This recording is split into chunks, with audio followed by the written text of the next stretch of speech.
Welcome to my review of the premiere episode of Season 2 of The Mandalorian. It's finally back, now streaming on Disney+. Please do watch the episode before watching this review, which will contain spoilers. Let's talk about it.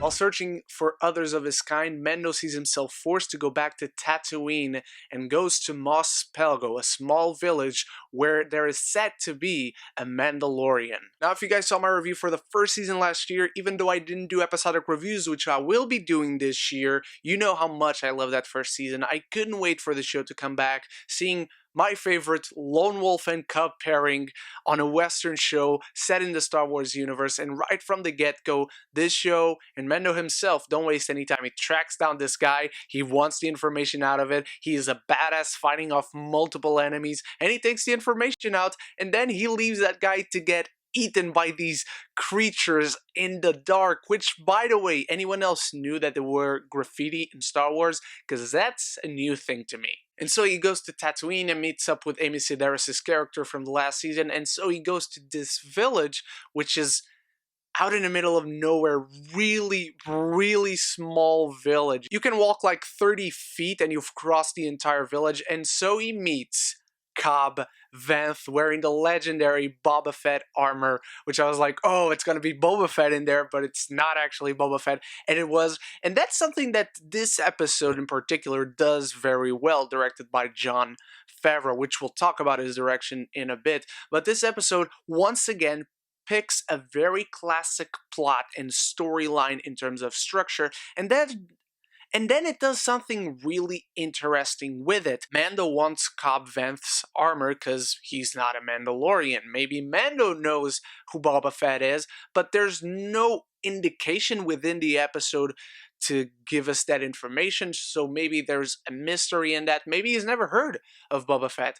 And Cobb Vanth wants the village to be safe, and he comes across as a genuinely good guy. There's a flashback where we see that he saved one of the people. He was captured by Jawas, and then he bought the Boba Fett armor from them to get rid of the miners that invaded that small settlement village. And then there's this awesome Krayt dragon invading the village, going through it, eating whatever it wants, and as Cobb Vanth and Mando team up to go take care of the Krayt dragon, they stumble upon Tusken Raiders who also want to get rid of the Krayt dragon. And so the village and the Tusken Raiders team up to take on these unsurmountable odds, and I don't want to say battle, because for the most part it's kind of one-sided, and so the trying to killing of the Krayt dragon is really incredible. And now, yes, I will go into Jon Favreau's direction, which is sensational.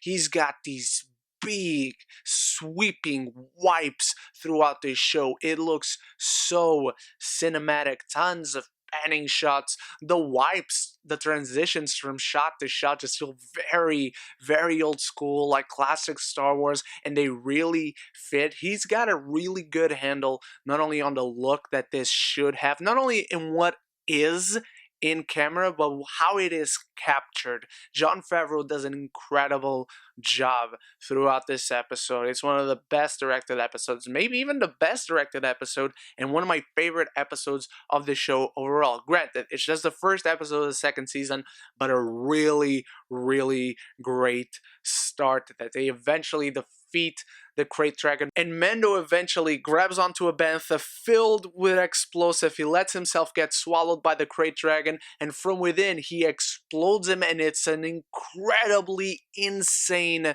visual. And then finally peace comes between the villagers from Mos Pelgo and the Tusken Raiders, which is actually my one issue with the episode. It's just there seems to be so much conflict there. The villagers don't trust the Tusken Raiders, the Tusken Raiders don't trust the villages, and then it gets resolved for them to team up just with a quick conversation, which I like in the sense that, okay, these people saw reason and didn't let anger cloud their judgment. See what I did there? But I just felt like there should be more conflict there. There should have been more conflict as they were preparing to take on the Great Dragon and see if their plan comes to fruition. I also didn't like that we didn't see betrayal either from Cobb Vanth or from the villagers. I hope we do get to see more of Cobb Vanth because he comes across as a slightly different character when it comes to his attitude, and he's just a good guy, and that's awesome. I just feel like we need to see something more of him because he's slightly different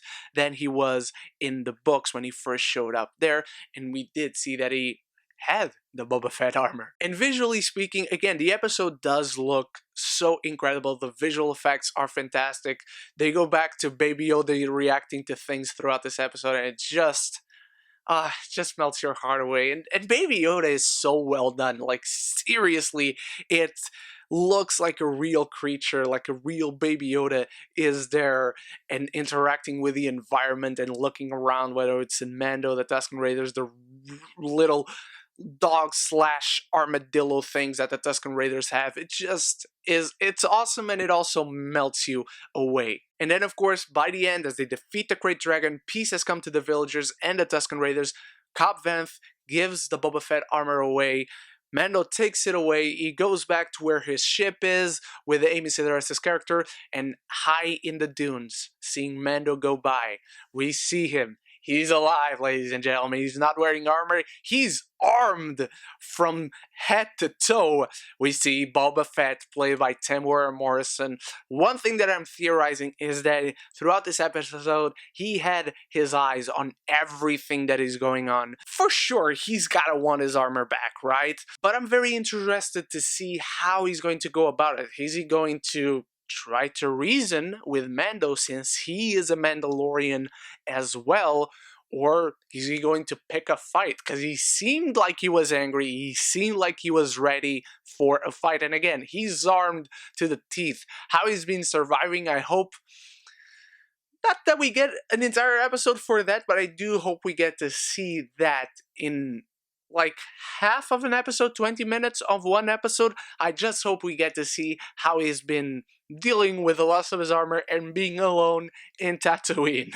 So this was a great opening for the season. We got our main story going. Mando still hasn't found a Mandalorian. He needs to find them, so then maybe he can find some remnants of the Jedi and give Baby Yoda away to put him in a safe place. I love what Jon Favreau did directing-wise with this episode. I love where we went with the story. And again, I hope we do get to see more of course, we're going to see more of Boba Fett, but of Cobb Vanth. I hope we do get to see more of him, because this episode being on Tatooine, it kind of scared me at first, because the worst episode of the first season was the one on Tatooine where nothing eventful happened. This one felt very different, and I hope it continues on throughout the season. There's enough references and fan service in this episode not to overwhelm the story, but to fit right in it, just very organically so. So those are my thoughts on the premiere episode of Season 2 of The Mandalorian. What did you think about it, my beautiful geekies? Let me know in the comments below. Let me know what you are expecting for the rest of the season. Thank you so much for watching. You are the best. Stay tuned for many more reviews of The Mandalorian and of other things happening today and tomorrow in the world of television and movies. Thank you so much once more. And so until the next video, don't forget to stay beautiful, stay geeky, and please do like, do share, do subscribe, because it really helps me and the channel out. But most importantly, above everything else, forever and always, love each other and love the movies.